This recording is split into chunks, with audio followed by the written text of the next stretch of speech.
Arise, you workers, from your slumber, all you wage slaves, everyone. The revolution comes like thunder, and the age of hypocrisy is done. Turn off their televised illusion. Stand up and look them in the eyes. Declare your mental liberation. Shake off the dust and claim the prize.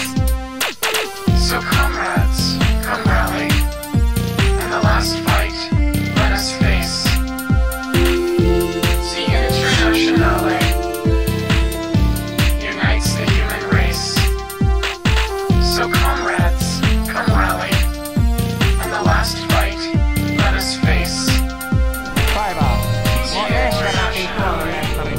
Ei kukaan voi tietää. No kuitenkin. Tää mun takanani tapahtuu demo. Ollenkaan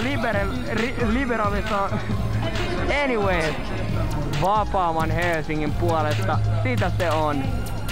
Mä oon ehkä vähän humalassa, mutta sitä se onkin. Niin on onnellinenkin.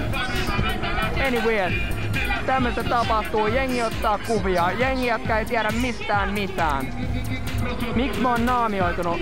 Sen takia, koska minä, niin kuin joka kansanedustaja, jokainen Euroviisuvoittaja, jotka on täällä mukana jengissä, ei halua mitenkään sotkeutua tähän, että mikä on virka ja mikä on niin kuin ihmisen yleinen mielipide, vaan se, että mikä on sun oikea mielipide. Ja se on siinä. Ja mä toivon, että jokainen ihminen katsoo tätä. Mä toivon, että ihmiset katsovat tätä. Ja ymmärtävät kans sen, että on suuri ero niistä, jotka ovat oikeasti tässä mielenosoituksessa mukana, ja niitä, jotka vihaavat poliiseja. Koska ne, jotka vihaavat poliiseja, niin ne ei kuulu tähän joukkoon ollenkaan. Ne on ne, jotka ovat ylihuumalassa, ei tiedä miten viettää vappua, on Helsingin keskustassa ja sit vaan tulevat mukaan kadulta. Täällä on oikeasti ihmisiä, jotka haluaa tehdä eron. Haluaa tehdä eron niinku tällä tavalla. Vetää demon tai ihan mikä vaan. Tää nähtiin joku vallattiin taloja, Elinmäki 15 ja niin poispäin. Se oli vaan selkeä näkemys siitä, että nuoriso ja ihmiset ylipäätänsä täällä haluaa tehdä vaikutuksen ja haluaa paikkaa, missä viettää aikansa. No anyways, tää poliisin viha ei ihan ole mitään uutta. Se on jatkunut jo monta vuotta. Tulee siitä, että nuoriso ja ihmiset ja nuoriso ja poliisit eivät pysty keskustelemaan toisiensa kanssa.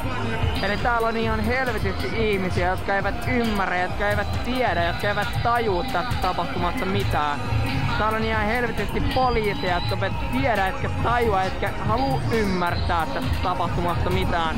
Olen puhunut monien poliisien kanssa tän illan aikana, mutta kuitenkin suurin osa tajuaa tästä tapahtumasta kuitenkin jotain.